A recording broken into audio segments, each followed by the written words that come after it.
খবর শুনছেন প্রভাত সংবাদ চ্যানেল থেকে। আজ জানাবো পশ্চিমবঙ্গ দেশ ও বিশ্বের বাছাই করা গুরুত্বপূর্ণ 28টি তাজা সংবাদ। শুরুতেই জানিয়ে দেব সংবাদ শিরোনাম। হাওড়ায় চাঞ্চল্যকর খুন, আবির খেলার পরেই তীব্র বচসা থেকে রক্তক্ষয়ী সংঘর্ষ, বিজেপি কর্মীকে পিটিয়ে খুনের অভিযোগ, এলাকায় উত্তেজনা চরমে, পুলিশের কড়া নজরদারি। আন্তর্জাতিক পর্যায়ে উত্তেজনা বাড়ল, পুশ ইন হলে কড়া ব্যবস্থা।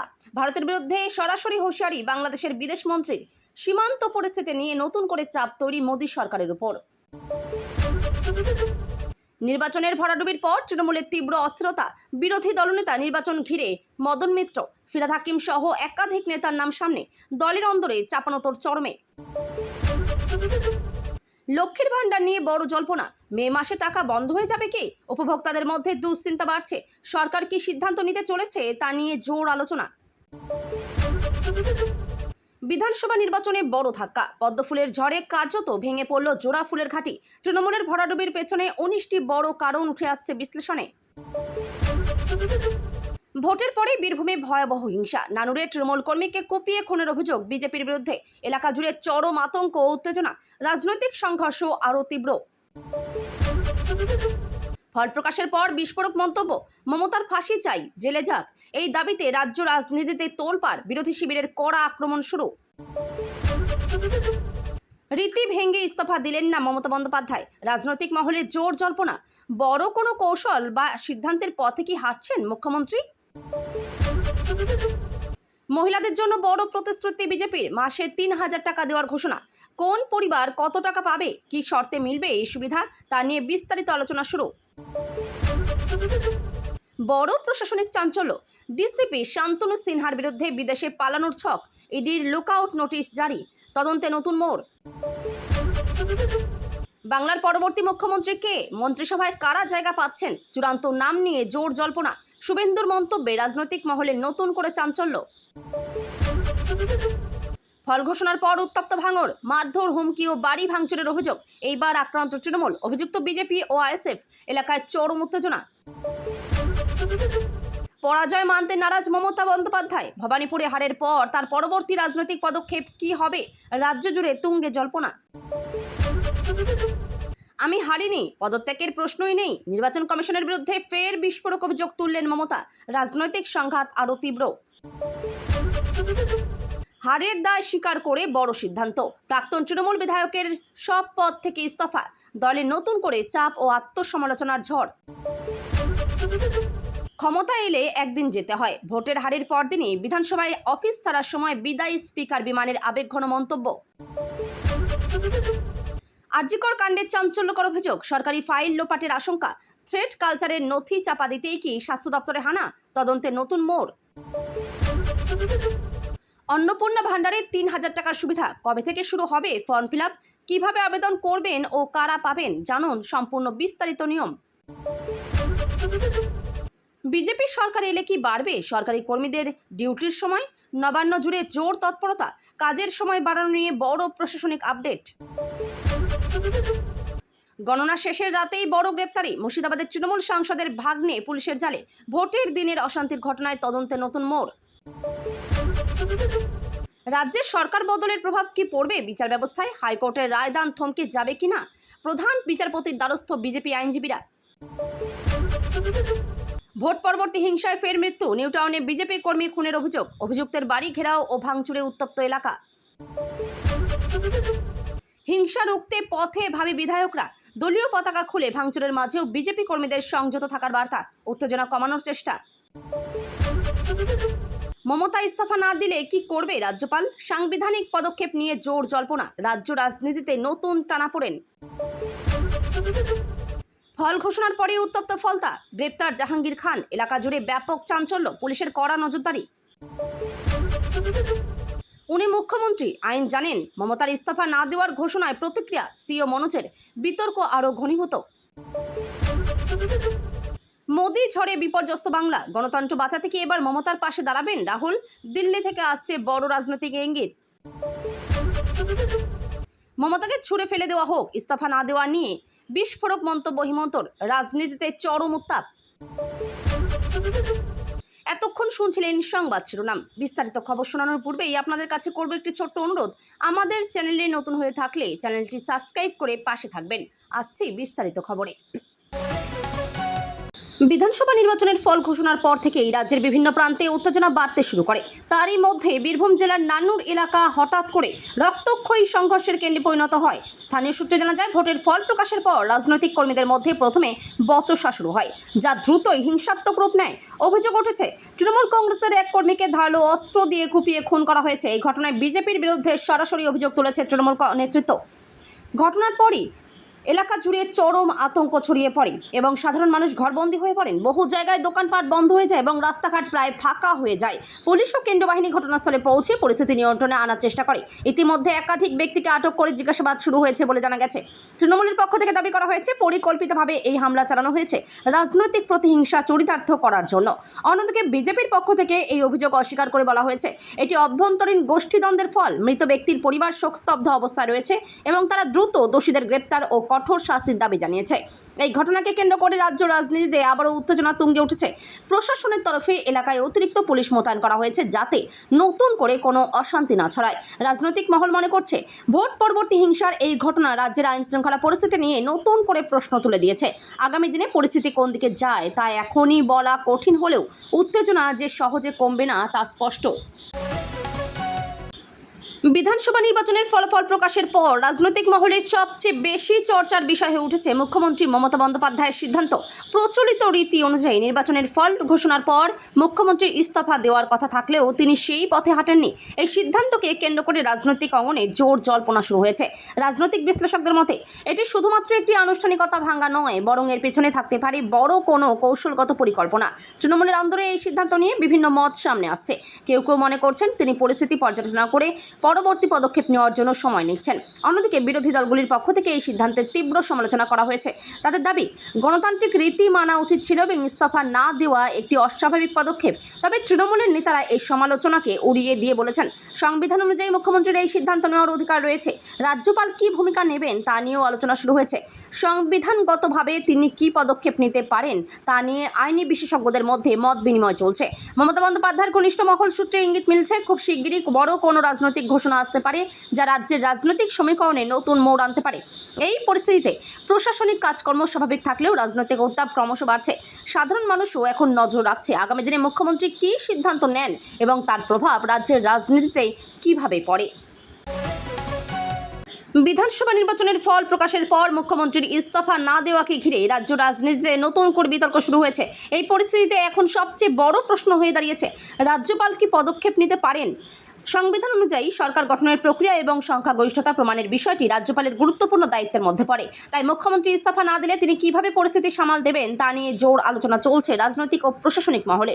আইন বিশেষজ্ঞদের একাংশ মনে করছেন, যদি সংখ্যাগরিষ্ঠতা নিয়ে কোনো অনিশ্চয়তা তৈরি হয় তবে রাজ্যপাল মুখ্যমন্ত্রীকে বিধানসভায় আস্থা ভোটে অংশ নিতে বলতে পারেন। আবার অন্য মত অনুযায়ী পরিস্থিতি অনুযায়ী তিনি নতুন সরকার গঠনের জন্য আহ্বান জানাতে পারেন। ফলে এই মুহূর্তে সংবিধানগত ব্যাখ্যা নিয়ে চলছে জোর বিতর্ক। বিরোধী শিবির ইতিমধ্যেই রাজ্যপাল হস্তক্ষেপ দাবি করতে শুরু করেছে। তাদের বক্তব্য, গণতান্ত্রিক রীতি বজায় রাখতে প্রয়োজনীয় পদক্ষেপ নেওয়া উচিত। অন্যদিকে শাসক দলের দাবি, সংবিধানের মধ্যে থেকেই সব সিদ্ধান্ত নেওয়া হচ্ছে এবং অযথা বিতর্ক তৈরি করা হচ্ছে। এই টানাপোড়েনের মধ্যেই রাজভবনের ভূমিকা অত্যন্ত গুরুত্বপূর্ণ হয়ে উঠেছে। রাজনৈতিক বিশ্লেষকদের মতে আগামী কয়েকদিনের মধ্যেই পরিস্থিতি স্পষ্ট হতে পারে। রাজ্যপাল কী সিদ্ধান্ত নেন তার উপর নির্ভর করবে রাজ্যের পরবর্তী রাজনৈতিক গতিপথ। সাধারণ মানুষের মধ্যেও এই বিষয়টি নিয়ে কৌতূহল বাড়ছে। প্রশাসনিক স্থিতিশীলতা বজায় থাকবে কিনা সেই প্রশ্নও উঠে আসছে। সব মিলিয়ে পরিস্থিতি এখন সংবেদনশীল এবং প্রত্যেকটি পদক্ষেপই অত্যন্ত গুরুত্বপূর্ণ বলে মনে করা হচ্ছে। মুখ্যমন্ত্রী মমতা বন্দ্যোপাধ্যায়ের ইস্তফা না দেওয়ার সিদ্ধান্তকে ঘিরে যখন রাজ্য রাজনীতিতে বিতর্ক তুঙ্গে, তখন নির্বাচন কমিশনের পক্ষ থেকেও প্রতিক্রিয়া সামনে এসেছে। নির্বাচন কমিশনের সিও মনোজের মন্তব্য নতুন করে আলোচনার কেন্দ্রবিন্দুতে উঠে এসেছে। তিনি বলেন, মুখ্যমন্ত্রী একজন অভিজ্ঞ রাজনীতিক, তিনি সাংসদ হিসেবেও কাজ করেছেন এবং আইন সম্পর্কে অসম্পূর্ণ অবগত। এই মন্তব্যের মাধ্যমে তিনি কার্যত ইঙ্গিত দিয়েছেন যে মুখ্যমন্ত্রীর সিদ্ধান্ত কোনো অজ্ঞতার ফল নয়, বরং আইনি কাঠামোর মধ্যেই নেওয়া হয়েছে। তার বক্তব্য রাজনৈতিক মহলে নানা ব্যাখ্যার জন্ম দিয়েছে। কেউ এটিকে নিরপেক্ষ মন্তব্য হিসেবে দেখছেন, কেউ আবার মনে করছেন এতে একটি স্পষ্ট বার্তা রয়েছে যে সংবিধানগত দিক থেকে এই সিদ্ধান্তে সরাসরি কোনো বাধা নেই। বিরোধী দলগুলির পক্ষ থেকে অবশ্য এই মন্তব্য নিয়েও প্রশ্ন তোলা হয়েছে। তাদের দাবি, নির্বাচন কমিশনের ভূমিকা সম্পূর্ণ নিরপেক্ষ হওয়া উচিত এবং এমন মন্তব্য বিভ্রান্তি তৈরি করতে পারে। তবে শাসক দলের পক্ষ থেকে বলা হয়েছে, এই মন্তব্যই প্রমাণ করে যে সবকিছু নিয়ম মেনেই করা হচ্ছে। এই পরিস্থিতিতে নির্বাচন কমিশনের ভূমিকা ও অবস্থান নিয়েও নতুন করে আলোচনা শুরু হয়েছে। রাজনৈতিক বিশ্লেষকরা মনে করছেন এই ধরনের মন্তব্য ভবিষ্যতের রাজনৈতিক পরিস্থিতির ওপর প্রভাব ফেলতে পারে। সামগ্রিকভাবে মুখ্যমন্ত্রীর সিদ্ধান্ত, রাজ্যপালের সম্ভাব্য পদক্ষেপ এবং নির্বাচন কমিশনের প্রতিক্রিয়া, এই তিনটি বিষয় মিলিয়ে রাজ্যের রাজনৈতিক পরিস্থিতি ক্রমশ জটিল হয়ে উঠছে। আগামী দিনে এই বিতর্ক কোন দিকে গড়ায় সেটাই এখন দেখার বিষয়। বিধানসভা নির্বাচনের ফলাফল প্রকাশের পর রাজ্যের রাজনৈতিক চিত্রে বড় পরিবর্তনের ইঙ্গিত মিলছে। ফলাফলে বিজেপির উত্থানকে ঘিরে মোদি ঝড় শব্দটি বারবার উঠে আসছে রাজনৈতিক মহলে। এই পরিস্থিতিতে সবচেয়ে বড় প্রশ্ন হয়ে দাঁড়িয়েছে, বিরোধী শক্তিগুলি কি একজোট হওয়ার পথে হাঁটবে? বিশেষ করে কংগ্রেস নেতা রাহুল গান্ধী কি এবার তৃণমূল নেত্রী মমতা ব্যানার্জির সঙ্গে রাজনৈতিক সমঝোতার পথে এগোতে পারেন? তা নিয়েই জোর জল্পনা শুরু হয়েছে। দিল্লির রাজনৈতিক সূত্রে ইঙ্গিত মিলছে, বিজেপির বিরুদ্ধে বৃহত্তর বিরোধী ঐক্য গড়ে তোলার জন্য বিভিন্ন স্তরে আলোচনা শুরু হতে পারে। অতীতে একাধিকবার বিরোধী জোটের চেষ্টা হলেও তা পূর্ণতা পায়নি। তবে এবারের ফলাফল সেই সমীকরণকে নতুন করে বদলে দিতে পারে বলেই মনে করছেন বিশ্লেষকরা। তৃণমূল কংগ্রেস ইতিমধ্যেই জাতীয় রাজনীতিতে নিজেদের প্রভাব বাড়ানোর চেষ্টা করছে। অন্যদিকে কংগ্রেসও বিজেপির বিরুদ্ধে শক্তিশালী লড়াই গড়ে তুলতে নতুন কৌশল খুঁজছে। এই প্রেক্ষাপটে দুই দলের মধ্যে সমঝোতা হলে তা জাতীয় রাজনীতিতে বড় প্রভাব ফেলতে পারে, যদিও আনুষ্ঠানিকভাবে কোনো পক্ষই এখনও স্পষ্ট কিছু জানায়নি। তবুও রাজনৈতিক অন্তর্মহলে আলোচনা জোরদার হয়েছে। সাধারণ মানুষের মধ্যেও কৌতূহল বাড়ছে। আসন্ন সময়ে কি নতুন কোনো বিরোধী জোটের সূচনা দেখতে চলেছে দেশ? সব মিলিয়ে এই সম্ভাব্য রাজনৈতিক সমীকরণ রাজ্যের পাশাপাশি জাতীয় রাজনীতির দিকেও নতুন মোড় আনতে পারে বলে মনে করা হচ্ছে। এখন নজর দিল্লি ও কলকাতার রাজনৈতিক সিদ্ধান্তের দিকে। ভোটে পরাজয়ের পর রাজনৈতিক পরিবর্তনের আবহে এক আবেগঘন মুহূর্তের সাক্ষী থাকলো বিধানসভা চত্বর। বিদায়ী স্পিকার বিমান ব্যানার্জি অফিস ছাড়ার সময় বলেন, ক্ষমতায় এলে একদিন যেতে হয়। এই সংক্ষিপ্ত মন্তব্যে ফুটে উঠেছে তার দীর্ঘ রাজনৈতিক অভিজ্ঞতা ও বাস্তববোধ। তিনি দীর্ঘদিন ধরে বিধানসভার স্পিকার হিসেবে দায়িত্ব পালন করছেন এবং তার সময়ে বহু গুরুত্বপূর্ণ অধিবেশন ও সিদ্ধান্তের সাক্ষী থেকেছে রাজ্য রাজনীতি। অফিস ছাড়ার সময় তার এই মন্তব্য শুধু ব্যক্তিগত অনুভূতির প্রকাশ নয়, বরং গণতান্ত্রিক প্রক্রিয়ার স্বাভাবিক নিয়মের প্রতিফলন বলেই মনে করছেন অনেকেই। বিধানসভা প্রাঙ্গণে সেই সময় এক ধরনের আবেগঘন পরিবেশ তৈরি হয়। সহকর্মী ও কর্মচারীরা তাকে বিদায় জানান সম্মানের সঙ্গে। রাজনৈতিক মতভেদ থাকলেও তার কাজের প্রতি শ্রদ্ধা জানাতে দেখা যায় বিভিন্ন দলের প্রতিনিধিদের। রাজনৈতিক বিশ্লেষকদের মতে এই ধরনের মুহূর্তই গণতন্ত্রের প্রকৃত সৌন্দর্য তুলে ধরে, যেখানে ক্ষমতার পরিবর্তন শান্তিপূর্ণভাবে ঘটে এবং দায়িত্ব হস্তান্তর হয় নিয়ম মেনেই। বিমান বন্দ্যোপাধ্যায়ের এই মন্তব্য ইতিমধ্যেই রাজনৈতিক মহলে আলোচনার বিষয় হয়ে উঠেছে। অনেকেই এটিকে একটি গুরুত্বপূর্ণ বার্তা হিসেবে দেখছেন। ক্ষমতা চিরস্থায়ী নয় এবং গণতন্ত্রের পরিবর্তনের স্বাভাবিক নিয়ম। এই ঘটনার মাধ্যমে রাজ্যের রাজনৈতিক পরিবর্তনের একটি মানবিক দিকও সামনে এসেছে, যা সাধারণ মানুষের কাছেও গভীর প্রভাব ফেলেছে। রাজ্যের রাজনৈতিক পরিবর্তনের আবহে সাধারণ মানুষের মধ্যে সবচেয়ে বেশি আলোচনার বিষয় হয়ে উঠেছে এই সম্ভাব্য অন্নপূর্ণা ভান্ডার প্রকল্প। এই প্রকল্পের আওতায় মাসে ৩,০০০ টাকা করে আর্থিক সহায়তা দেওয়া হতে পারে বলে জল্পনা তৈরি হয়েছে। ফলে স্বাভাবিকভাবেই রাজ্যের বহু পরিবার এই সুবিধা পাওয়ার আশায় অপেক্ষা করছেন। প্রশাসনিক সূত্রে জানা যাচ্ছে, এই প্রকল্প চালু হলে নির্দিষ্ট কিছু যোগ্যতার ভিত্তিতে আবেদন গ্রহণ করা হবে। আবেদনকারীদের আয়ের সীমা, পরিবারের সদস্য সংখ্যা এবং সামাজিক অর্থনৈতিক অবস্থা যাচাই করা হতে পারে। ফলে কারা এই সুবিধা পাবেন তা নির্ভর করবে নির্দিষ্ট নিয়ম ও শর্তের ওপর। ফর্ম ফিল আপ কবে থেকে শুরু হবে তা নিয়েও জোর আলোচনা শুরু হয়েছে। সম্ভাবনা রয়েছে যে অনলাইন ও অফলাইন দুই পদ্ধতিতেই আবেদন করার সুযোগ রাখা হবে, যাতে বেশি সংখ্যক মানুষ সহজে আবেদন করতে পারেন। বিভিন্ন সরকারি দপ্তর ও স্থানীয় প্রশাসনিক অফিসগুলিকেও এই প্রক্রিয়ায় যুক্ত করা হতে পারে। বিশেষজ্ঞদের মতে, এই ধরনের প্রকল্প চালু হলে তা সাধারণ মানুষের আর্থিক সুরক্ষায় গুরুত্বপূর্ণ ভূমিকা নিতে পারে। তবে একই সঙ্গে অর্থনৈতিক চাপ এবং বাস্তবায়নের দিকটিও বিবেচনা করা জরুরি। রাজ্য জুড়ে ইতিমধ্যে এই প্রকল্প নিয়ে আগ্রহ ও কৌতূহল তৈরি হয়েছে। সাধারণ মানুষ এখন অপেক্ষা করছেন কবে আনুষ্ঠানিকভাবে ঘোষণা হবে এবং কিভাবে তারা এই সুবিধার জন্য আবেদন করতে পারবেন। রাজ্যের সম্ভাব্য সরকার পরিবর্তনের প্রেক্ষাপটে প্রশাসনিক স্তরে বড় ধরনের পরিবর্তনের ইঙ্গিত মিলছে। তারই মধ্যে অন্যতম আলোচিত বিষয় হলো রাজ্য সরকারি কর্মীদের ডিউটির সময় বাড়ানো হতে পারে কিনা। এই নিয়ে নবান্নে ইতিমধ্যেই তৎপরতা শুরু হয়েছে বলে জানা যাচ্ছে। সূত্রের খবর, কাজের দক্ষতা বাড়ানো এবং পরিষেবা ব্যবস্থাকে আরও শক্তিশালী করার লক্ষ্যেই এই ধরনের প্রস্তাব নিয়ে আলোচনা চলছে। সরকারি দপ্তরগুলিতে কর্মঘণ্টা বাড়ানো হলে কাজের গতি বৃদ্ধি পেতে পারে বলে মনে করা হচ্ছে। তবে এই সম্ভাব্য সিদ্ধান্ত নিয়ে কর্মীদের মধ্যে মিশ্র প্রতিক্রিয়া দেখা যাচ্ছে। একাংশ মনে করছেন এতে কাজের চাপ অনেকটাই ব্যয় বাড়বে, অন্যদিকে প্রশাসনের একাংশ বলছে জনসেবার মান উন্নত করতে এই পদক্ষেপ প্রয়োজন হতে পারে। কর্মচারী সংগঠনগুলিও বিষয়টি নিয়ে ইতিমধ্যেই সরব হয়েছে। তারা স্পষ্ট জানিয়েছে, কর্মঘণ্টা বাড়ানোর আগে কর্মপরিবেশ, বেতন কাঠামো এবং অন্যান্য সুযোগ সুবিধা নিয়েও ভাবতে হবে। রাজনৈতিক মহলেও এই বিষয়টি নিয়ে আলোচনা শুরু হয়েছে। সরকার পরিবর্তন হলে প্রশাসনিক নীতিতেও পরিবর্তন আসতে পারে, এই ধারণাই এখন জোর পাচ্ছে। সব মিলিয়ে সরকারি কর্মীদের ডিউটির সময় বৃদ্ধি সংক্রান্ত এই জল্পনা ভবিষ্যতে বড় সিদ্ধান্ত পরিণত হতে পারে। এখন নজর নবান্নের চূড়ান্ত সিদ্ধান্তের দিকে, যা রাজ্যের প্রশাসনিক কাঠামোয় উল্লেখযোগ্য প্রভাব ফেলতে পারে। ভোট গণনা শেষ হওয়ার পর রাতেই মুর্শিদাবাদে বড় পুলিশি পদক্ষেপের ঘটনা সামনে আসে। তৃণমূলের এক সাংসদের ভাগ্নেকে গ্রেপ্তার করা হয়েছে বলে জানা গেছে, যা নিয়ে রাজনৈতিক মহলে তীব্র চাঞ্চল্য ছড়িয়ে পড়ে। অভিযোগ, ভোটের দিন এলাকায় অশান্তি, বচসা এবং সংঘর্ষের ঘটনায় তার নাম জড়িয়েছে।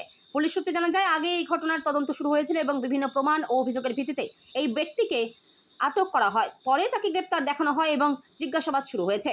এই ঘটনায় আরও কেউ জড়িত আছে কিনা তা খতিয়ে দেখছে তদন্তকারী দল। ঘটনার পর এলাকা নিরাপত্তা জোরদার করা হয়েছে। অতিরিক্ত পুলিশ মোতায়েন করা হয়েছে যাতে নতুন করে কোনো উত্তেজনা তৈরি না হয়। স্থানীয় বাসিন্দাদের মধ্যে একদিকে স্বস্তি, অন্যদিকে আতঙ্ক, দুই ধরনের প্রতিক্রিয়ায় দেখা যাচ্ছে। তৃণমূলের পক্ষ থেকে এই গ্রেপ্তারিকে রাজনৈতিক উদ্দেশ্য প্রণোদিত বলে দাবি করা হয়েছে। তাদের বক্তব্য, বিরোধীরা চাপ সৃষ্টি করে প্রশাসনকে ব্যবহার করছে। অন্যদিকে বিরোধী শিবির বলছে, আইনের পথেই চলছে এবং দোষীদের শাস্তি হওয়া উচিত। এই ঘটনা আবারও ভোট পরবর্তী আইন শৃঙ্খলা পরিস্থিতি নিয়ে প্রশ্ন তুলেছে। রাজনৈতিক মহল মনে করছে, আগামী দিনে এই তদন্ত কোন দিকে এগোয় তার উপর অনেক কিছু নির্ভর করবে। রাজ্যের সম্ভাব্য সরকার পরিবর্তনের পর বিচার ব্যবস্থার উপর তার প্রভাব পড়বে কিনা তা নিয়ে নতুন করে আলোচনা শুরু হয়েছে। বিশেষ করে হাইকোর্টের রায়দান প্রক্রিয়া থমকে যেতে পারে কিনা এই প্রশ্নই এখন সামনে এসেছে। বিজেপি ঘনিষ্ঠ আইনজীবীদের একাংশ প্রধান বিচারপতির দ্বারস্থ হয়েছেন বলে জানা গেছে। তাদের দাবি, প্রশাসনিক পরিবর্তনের কারণে বিচার প্রক্রিয়ায় কোনো ধরনের বিলম্ব বা প্রভাব পড়া উচিত নয়। তারা আদালতের নিরপেক্ষতা ও স্বাভাবিক কার্যক্রম বজায় রাখার ওপর জোর দিয়েছেন। আইন বিশেষজ্ঞদের মতে, বিচার ব্যবস্থা সংবিধান অনুযায়ী সম্পূর্ণ স্বাধীন এবং কোনো রাজনৈতিক পরিবর্তনের সরাসরি প্রভাব পড়ার কথা নয়। তবে বাস্তব পরিস্থিতিতে প্রশাসনিক সহযোগিতা, আইন শৃঙ্খলা ও অন্যান্য বিষয় বিচার প্রক্রিয়াকে প্রভাবিত করতে পারে। এই পরিস্থিতিতে আদালতের ভূমিকা অত্যন্ত গুরুত্বপূর্ণ হয়ে উঠেছে। বিচারপতিরা কিভাবে এই পরিস্থিতি সামাল দেন তার উপর নির্ভর করবে বিচার ব্যবস্থার স্বাভাবিক গতি বজায় থাকবে কিনা। রাজনৈতিক মহলেও এই বিষয়টি নিয়ে মতবিভেদ দেখা যাচ্ছে। শাসক ও বিরোধী উভয় পক্ষ নিজেদের অবস্থান থেকে মন্তব্য করছে। সব মিলিয়ে এই জল্পনা এখন রাজ্যের আইন ও প্রশাসনিক কাঠামো নিয়ে বড় প্রশ্ন তুলে দিয়েছে। সাধারণ মানুষের মধ্যে উদ্বেগ তৈরি হয়েছে। বিচার প্রক্রিয়া স্বাভাবিক থাকবে তো? আগামী দিনে পরিস্থিতি কোন দিকে যায় সেটাই এখন দেখার বিষয়।